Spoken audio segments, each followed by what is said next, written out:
It's freeing to genuinely want the best for other people, regardless if it has any implications on your life. What a wonderful. Hey guys, so I wanted to talk about something that's kind of been on my heart today and kind of this week. It's just about how I stay focused and out of the toxic trap of comparison. And I think this is such an important topic that we all deal with. And I'm not even speaking about this from a place as though I've overcome it, but I have just found a way to grow through it in a way that I don't stay in the comparison trap. I don't stay weighed down by it. I've just found a way to kind of grow through it and just not let it weigh me down. It really used to weigh me down to see where other people were. Staying out of that trap of comparison is so important because it can be so toxic. It literally can make you so anxious and discouraged. So I am gonna share the ways that I found work for me to just push through it and just not let it weigh me down. The first thing is, when it comes to social media, I definitely hit the mute button and unfollow certain people who make me feel like I'm not good enough or I'm not doing enough. And I know people have mixed feelings about this. I think it's great to follow people who motivate you and encourage you and inspire you to be better. But there's also a line, like there are people who, I'm sure for all of us, make us feel like, we're not good enough or we're not doing enough. And I think for myself, it's been important to either mute those people or just even unfollow people who I don't find their content motivating in any type of way, or I just have no reason to follow them. I've just really kind of been selfish about that and thinking about my mindset and what it was doing to my mind. So, and on top of that, I've stopped the mindless scrolling. This goes along with like the social media aspect of this. I have stopped aimlessly and mindlessly scrolling because it's just not even a thing I do anymore. I used to scroll on my homepage for probably over an hour, sometimes 2 hours. That's just like the thought of that. I don't even do it anymore because maybe I'll scroll to like 1 or 2 posts and then I'm like, all right, I've seen enough. I don't aimlessly scroll anymore. It's just, it wasn't doing anything for me except for weighing me down, honestly. So I go on there, as you guys know, if you're subscribed to me, I have a prayer page. I post my prayers on there. I do a little repost.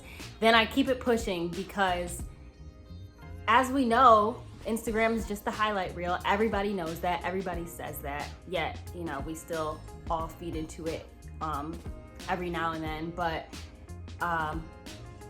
just with that being said, I don't need to see what everybody's doing. I don't need to see what, who's doing what, who's where.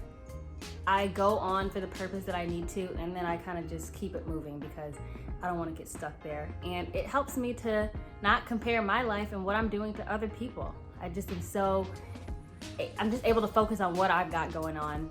And that's something I really would suggest doing if you are trying to stay out of that comparison trap. This one is so important. I stopped putting off my happiness. And I feel like for the first half of my 20s, I was just kind of putting off happiness because I didn't really have my life together the way I thought I should. I didn't have the exact job I wanted.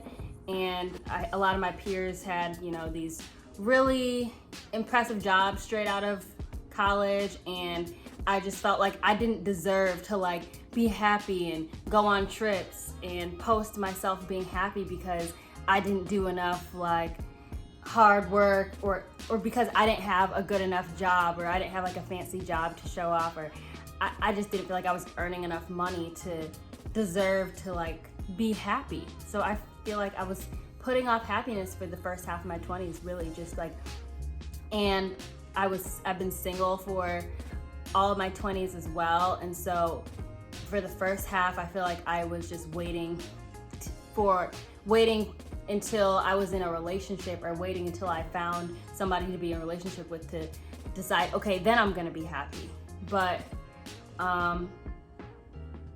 when I turned I want to say when I turned 25, I just cut all that out. I was like, what am I doing? Why am I waiting for some circumstance or something to line up in order to make me happy? Like, there's so much I can do just on my own as myself. And I don't have to, like, with my family, with friends, I don't know why I'm waiting and why I'm putting off happiness. I just had like a wake-up call one day. I just had like an awakening about me putting off my happiness. And so, you know, I took a girls trip with my cousin and my sister, and then I went to Africa with one of my best friends and a couple of my family members, and just started just doing things that made me happy. Like, as you know, if you've watched my recent videos, I moved across the country to LA without really thinking twice about it, and I started a new job, and I just started picking up hobbies again, playing golf again,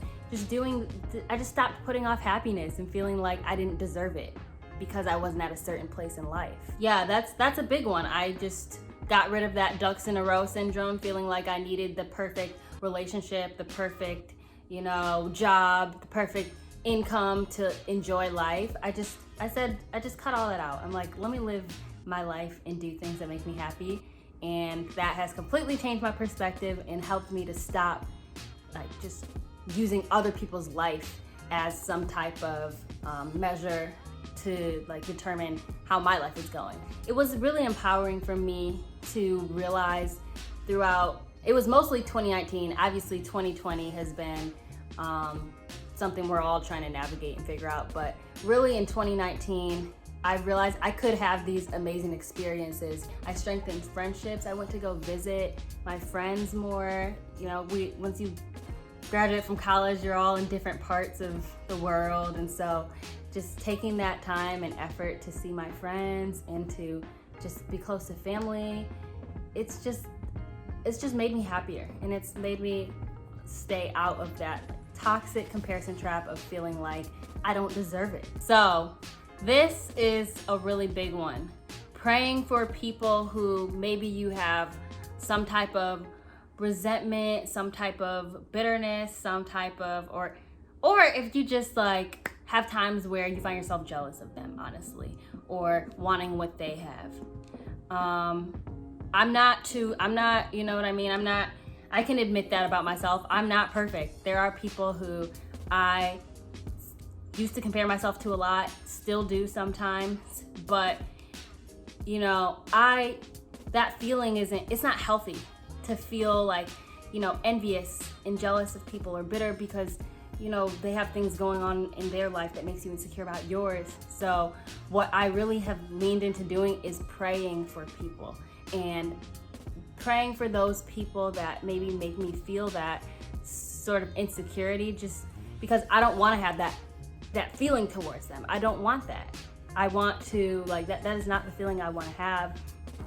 And so I have found that praying for people really softens your heart towards them. It just makes you kind of think of them in a way, just as human beings who have a life, who have their own struggles that you don't know about, that you don't see. Everybody's fighting battles that we don't know about, you know, behind closed doors. So just really praying for people, praying for their life, their well-being, their happiness, just their success.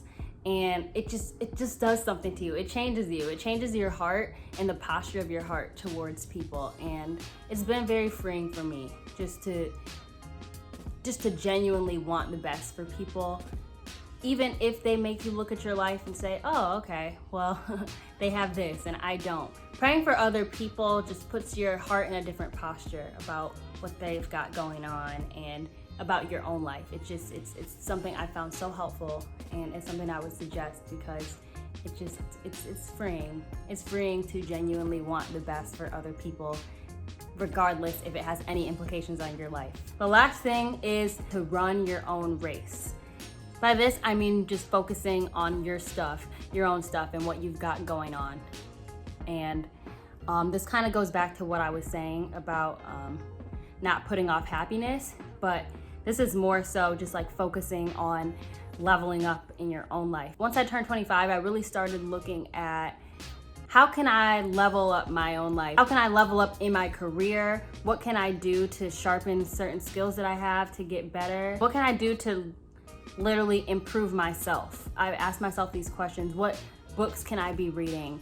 And so when I say running your race, I mean, what can you be doing to genuinely become the best version of yourself? These are things I started doing. Starting my YouTube channel, that was a part like what you guys are seeing right now, which I've grown to, now I'm at like 430 subscribers. My next goal is 500. YouTube is something I've always wanted to do, but never put the focus in. But I'm really focusing on it now, just the consistency of it and just trying to really show up. And this is just one of the examples of the areas of my life that I have just tried to put my head down and really just focus on what it is that I'm doing, what my goal is. And as I'm doing this, I'm not even really paying attention to what other people in my field or who have similar like trajectories or paths as me. I'm not consumed with what they're doing because I'm just so focused on what I'm doing. And like I said, with all of these like bullet points that I'm saying, I have not reached like perfection. I have not arrived. Like I have my moments as well, but I'm sharing all these things just to let you know what works for me when I have those ruts, when I'm feeling down, when I get into that comparison trap. I'm like, okay, how do I get out of this trap?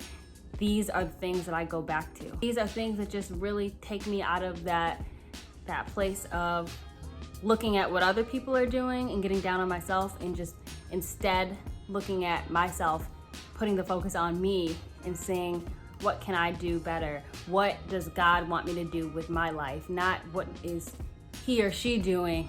So what does that imply for me? Like, no, I have stopped looking at other people and thinking that implies something for my life. I've moved to the place of seeking God and saying, what is it that you want me to do? What is it that you want me to focus on? I just really wanted to share these things with you guys because I know that comparison can really weigh on our hearts at times, and these are just some ways that I've been able to navigate, grow through it, get out of that funk, and just run my own race, like I said. So I hope you guys enjoyed this video. If you resonate with anything, or if you do any of these things in your own life, let me know, comment below. Let me know what other videos that you would want to see in the future, and I'll see you guys in my next video. Bye guys. What a wonderful world.